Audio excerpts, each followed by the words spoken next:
Hello, friends. Welcome back to Still Here, Still Trying.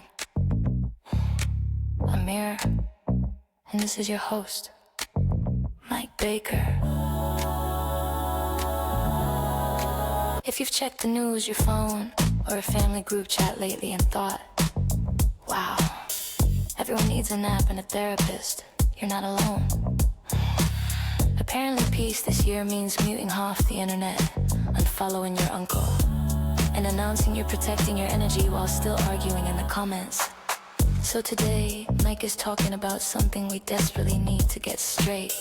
The difference between real peace and quietly checking out while calling it growth. Because slowing down can be healthy, pulling back can be smart. And sometimes calm is just avoidance wearing nicer clothes.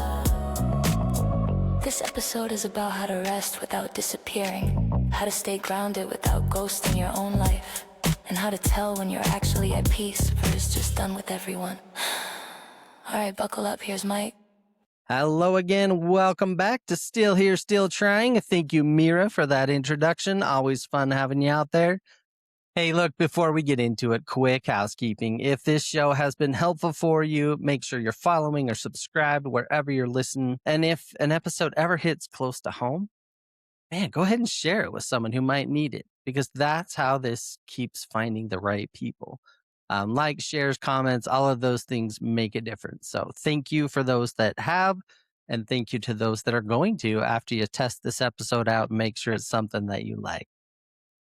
All right. Well, look, today we are talking about something that's subtle, and honestly, it's easy to get it wrong. We're going to talk about the difference between peace and avoidance, because a lot of us have slowed down for good reasons. We've pulled back, we've set boundaries, muted the noise, and some of that has been necessary, and some of it has been healthy. But not all quiet is the same, and sometimes calm means that you've found your footing, but sometimes it means you've gone numb. And if you don't learn how to tell the difference, it's easy to drift without realizing it. So this episode is about how to recognize what's actually happening underneath your quiet, how to rest without disappearing, and how to stay grounded without checking out of your own life. We're not going to have any hype. Again, I'm not a therapist, so there's no therapy talk, but I just want to provide some clarity that you can use from my own life and things that I've observed as I've been living mine. So let's go right into it. Let's get into this awesome topic. So here we go. Okay, well, this confusion usually starts in an honest place. Most people don't wake up one day and decide that they want to avoid their lives. What actually happens is that they come out of something hard, burnout, conflict, a relationship, a long stretch of pressure, years of being responsible for things that never really shut off. At some point, the system, the person, hits a limit, and the instinct is just to pull back. So you slow things down. You say no more often. You stop engaging with everything. You create distance where there used to be urgency. And at first, that feels like relief. Your body isn't constantly on edge. Your mind isn't running through scenarios all night. The noise drops, and for the first time in a while, you can breathe. And that relief can easily get labeled as peace, because compared to what you just lived through, it feels better. Sometimes that label is accurate, but sometimes it isn't. The reason that we mix these two up is because peace and avoidance reduce friction in similar ways. Both involve less engagement. Both create quiet, and both pull you out of a constant reaction mode. On the surface, they look almost identical. But the difference lives underneath the behavior, not in the behavior itself. A lot of us were trained, either by necessity or by environment, to live in response mode. We learn to stay alert, solve problems quickly, and keep things moving. Over time, urgency becomes familiar. It starts to feel like competence. Calm, by comparison, can feel empty or even unsettling. So when the urgency disappears, the nervous system doesn't immediately read that as safety. It reads it as a loss of structure, less demand, less validation, less clarity about what you're supposed to be doing next. That discomfort is subtle, but it really does matter. When it shows up, the mind tries to make sense of it. And this is where the confusion deepens. We reach for explanations that sound mature and healthy, and we tell ourselves that we've outgrown certain things. We say we're protecting our energy. We frame the withdrawal as wisdom. And sometimes that's true, but again, sometimes it's a shortcut. Avoidance often borrows the language of growth. It sounds reasonable, it sounds grounded, and it can even sound enlightened. But underneath it, it's usually driven by exhaustion, unresolved emotion, or a quiet fear of re engaging. Peace comes from a different place. Peace comes from clarity and choice. Here's the teaching distinction that I want you to hold on to. When peace is present, your capacity expands. And I love that part of it. Your capacity expands. You're calmer, but you're still available. You can engage when something matters without feeling overwhelmed. You're not rushing, but you're not hiding either. When avoidance is present, capacity shrinks, right? You can feel that. When you're avoiding something, you just feel like you can't get anything done. You feel relief in the quiet, but there's also resistance. Certain conversations feel heavy before they even start. And certain situations feel threatening simply because they require presence. And that underlying tension is the tell. Watch for it, feel it, you'll notice it. Most people don't notice it because no one teaches us how to listen once things slow down. We're taught how to survive chaos. We're rarely taught how to live inside calm. So we default to distance because distance feels safer than discernment. This episode isn't really about judging that response because it's okay, but we should be learning how to recognize it early enough to make a real choice. Because the difference between peace and avoidance shapes how you rest, how you relate, and how you show up when something actually matters. And getting clear on that difference is what makes the rest of this conversation useful. Okay, well, once you start paying attention to what's underneath your quiet, the difference becomes easier to feel. Peace has a grounded quality to it. It doesn't come with urgency, but it also doesn't come with withdrawal. You're calmer, yet still present, less reactive, but not disengaged. There's space around the things without the need to escape them. And when peace is present, you don't feel like you're bracing for the next interactions. Conversations don't feel like obligations that you need to manage, and decisions don't feel heavy before you even touch them. You can pause without feeling like you're falling behind. And that is an important distinction. Peace doesn't remove responsibility. It changes how you carry it. You still care, you still notice what matters, and you still have opinions and boundaries. But you're not burning energy just to stay regulated. There's a steadiness in your body that lets you respond instead of react. And one way to recognize peace is by how it affects your capacity. When you're at peace, you have room to listen without planning your response, room to stay in a difficult conversation without needing to shut it down or win it.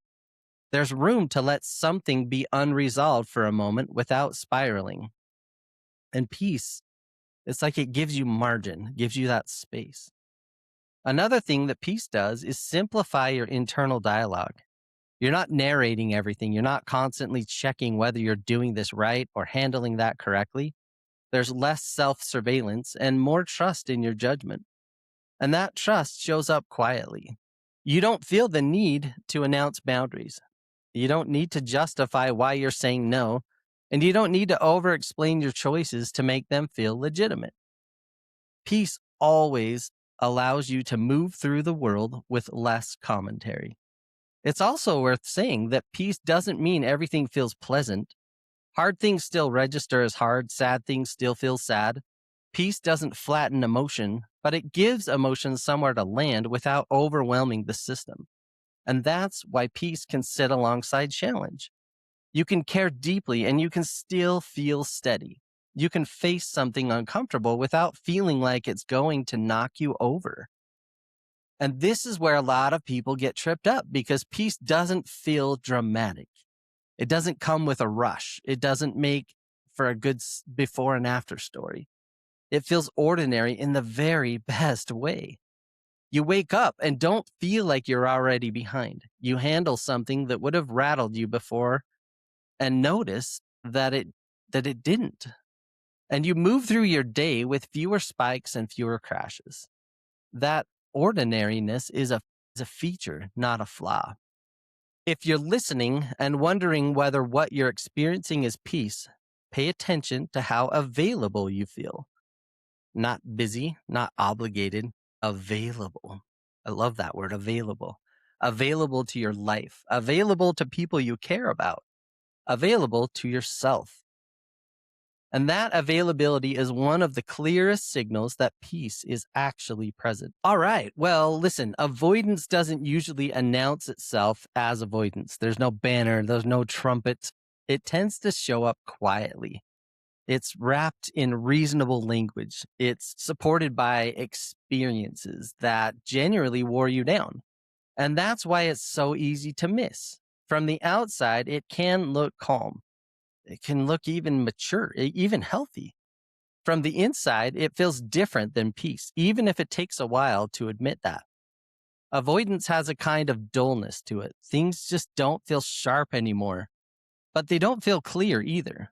You're not overwhelmed, but you're also not fully engaged.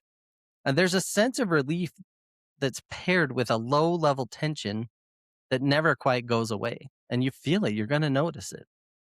When avoidance is present, your quiet comes with resistance.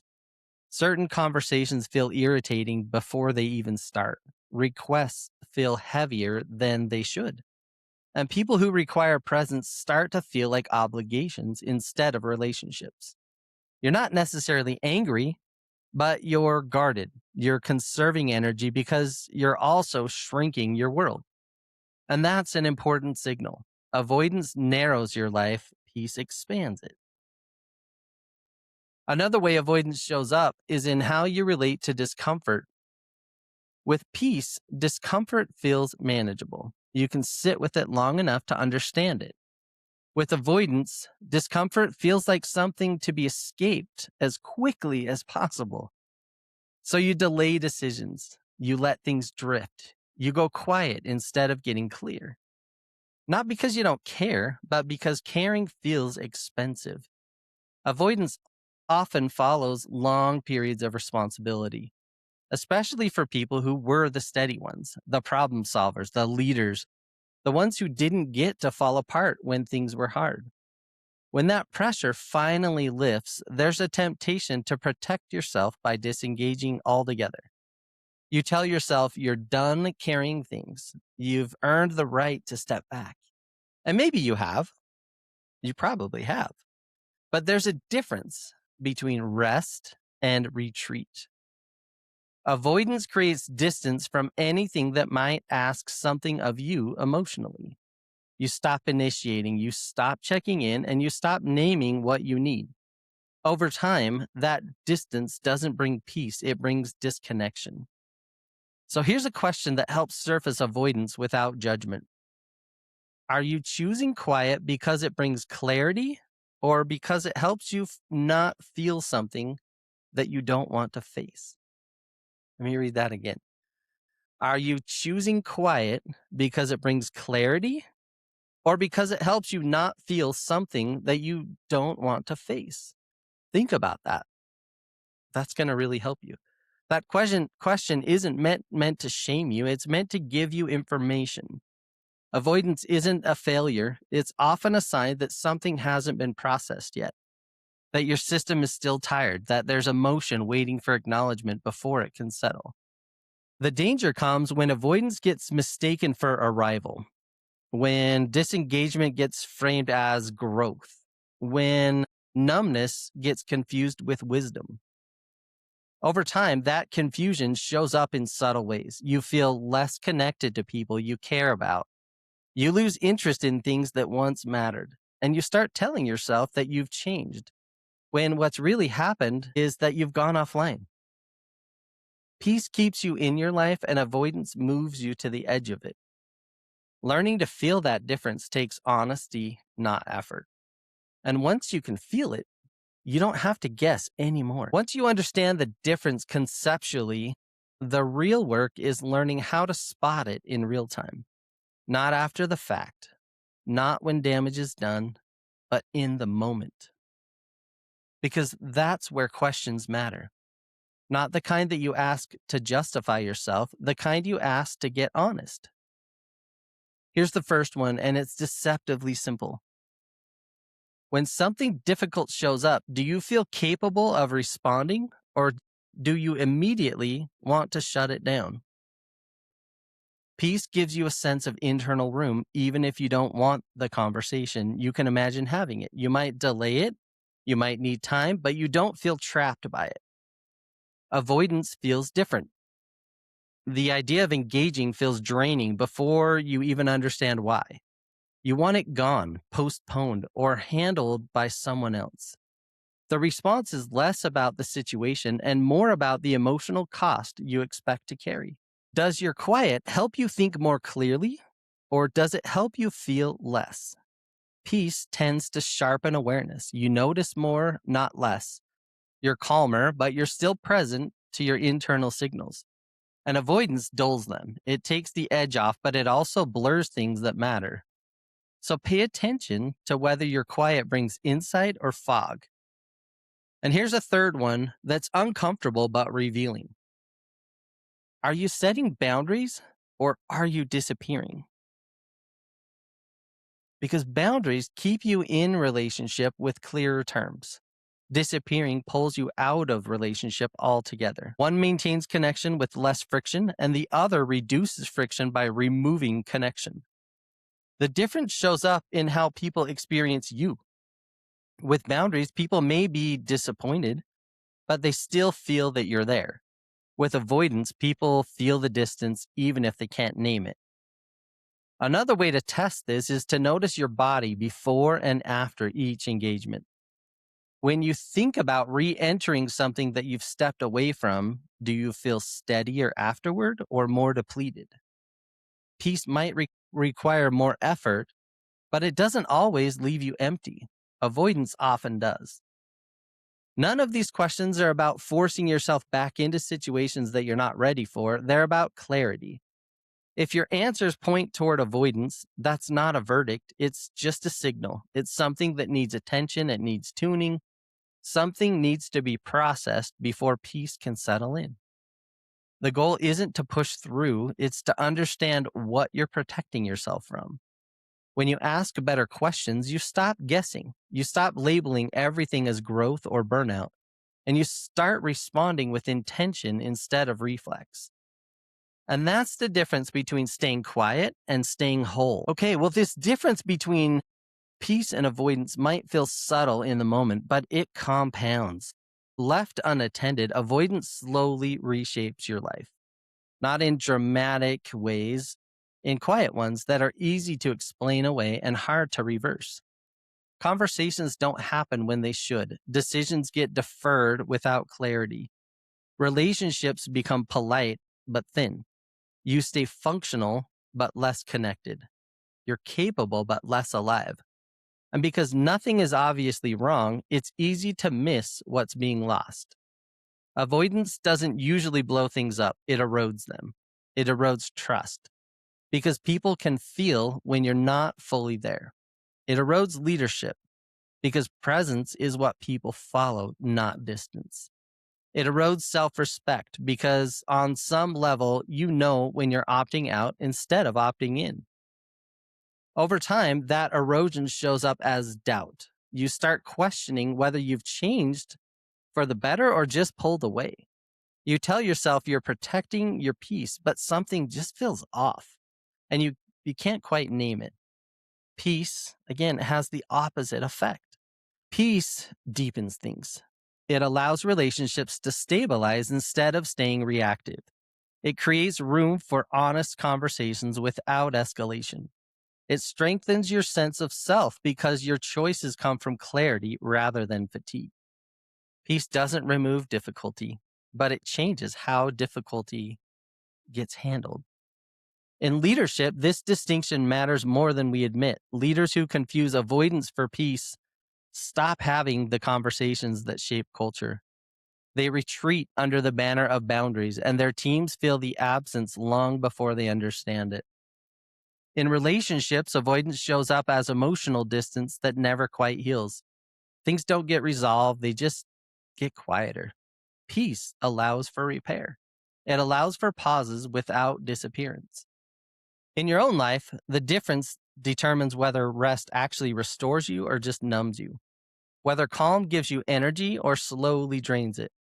And this is why learning to tell the difference early matters. You don't want to wake up years from now realizing that you've built a life that's comfortable but disconnected, quiet but hollow, protected but smaller than it needs to be. Peace asks you to stay present. Avoidance asks you to step back indefinitely. One builds depth, the other builds distance. And once you see that clearly, you don't have to force anything. You simply make different choices. Well, I hope you've enjoyed this episode. If there's one thing that I hope you take from this episode, is that you don't have to force your way back into everything. And you don't have to vanish to protect yourself either. There's a middle ground that most of us were never taught how to find. And I hope this episode has helped. It starts by noticing one place in your life where you've gone quiet. Not the obvious ones, not the places that truly need space. The subtle one, the conversation you've delayed, the decision you keep circling, the relationship you've kept at arm's length without fully owning why. Instead of asking whether you should engage or walk away, ask something more honest. What am I actually protecting myself from here? Not as a critique, but as information. If the answer is that you needed time to think, then that's peace doing its work. If the answer is that you didn't want to feel uncomfortable, well, that's something worth paying attention to. You don't have to act immediately on either answer. You just have to stop pretending that they mean the same thing. Peace can hold truth without rushing it. Avoidance needs things to stay blurry. One simple practice that helps is noticing what happens in your body when something you've been avoiding comes up. Do you feel steady enough to stay with a thought for a moment, or do you want it gone as fast as possible? Because that reaction will tell you more than any label ever could. This is not about pushing yourself back into old roles or expectations. We're just trying to get to this spot where we are staying available to your own life without burning yourself out. Peace lets you rest and remain connected. Avoidance gives you relief but slowly disconnects you. Learning the difference takes patience, it takes honesty, and it takes the willingness to stay present when quiet brings things to the surface. That is not weakness, it's growth. Well, listen, this has been a powerful episode. There's lots of things in here for you to track, some good questions to have. I am so grateful that you're still here, that you're still trying. Thank you for being here with me. I hope you have a beautiful week. All right. Well, hey, look, I hope you enjoyed that episode. And before I send you off, one more thing. As you know, each week I play a song at the end of the episode. Sometimes it's something older and sometimes it's something new. But it's always connected to what we just talked about, even if I don't spell that out. But this week, I'm really excited. I'm going to play the title track from my upcoming album, which is called The Noise Between Heartbeats. And I keep imagining how this would land if I was playing it live. We would have already played some heavy songs, fast ones. The energy's up, the room's moving. People are into it, and it feels alive and loud and full. And then all of a sudden, the lights drop. The sound cuts out, and for a second, there's nothing. Just that moment where the adrenaline hasn't gone anywhere, but the noise is gone. And then the stage goes dark, and a single white piano gets rolled out to the middle. No rush, no buildup, just space. And you can feel the room take a breath together. And then this piece starts to play. And this song is that breath, the pause in the middle of everything. The space where there's nothing left to outrun and nowhere else to hide. It's meant to sit with you, not push you, to hold the quiet instead of filling it. All right. Well, I hope you enjoyed the song. Again, this is the title track, and I love it. The piano is just beautiful. Here it is. Enjoy. Thanks again for being here with me.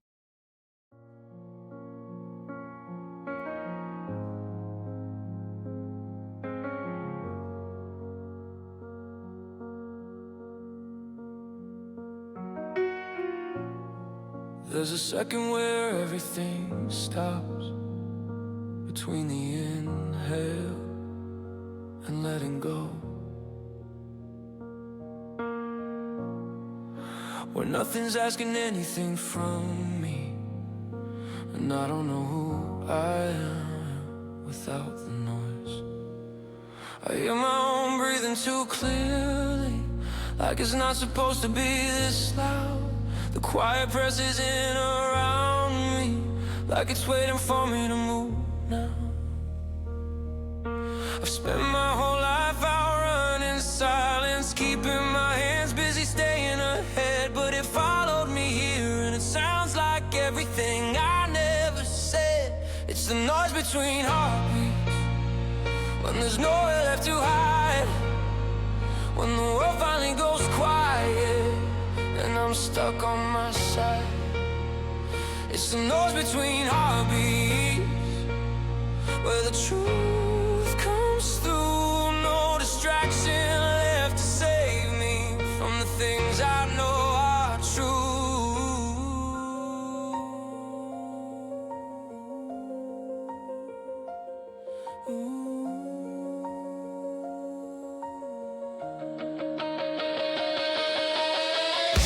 I catch my reflection in the dark glass, don't recognize the look it gives.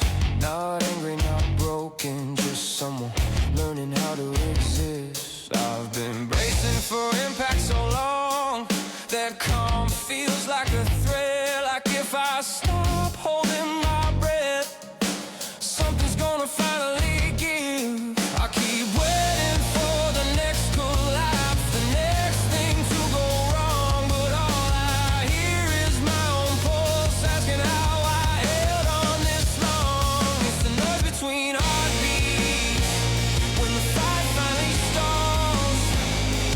No one left to blame, no walls left at all.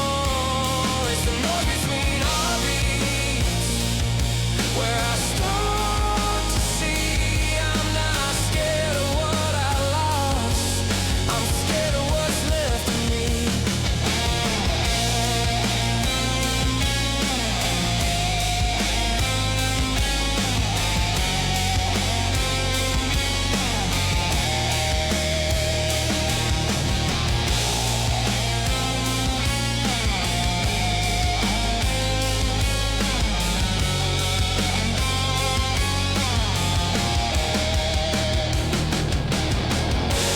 Every breath feels heavier now, every second stretched thin.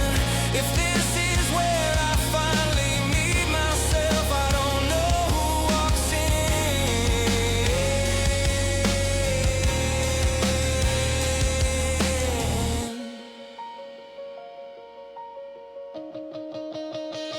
It's the noise between heartbeats, when there's nothing left to outrun and nowhere else to dwell.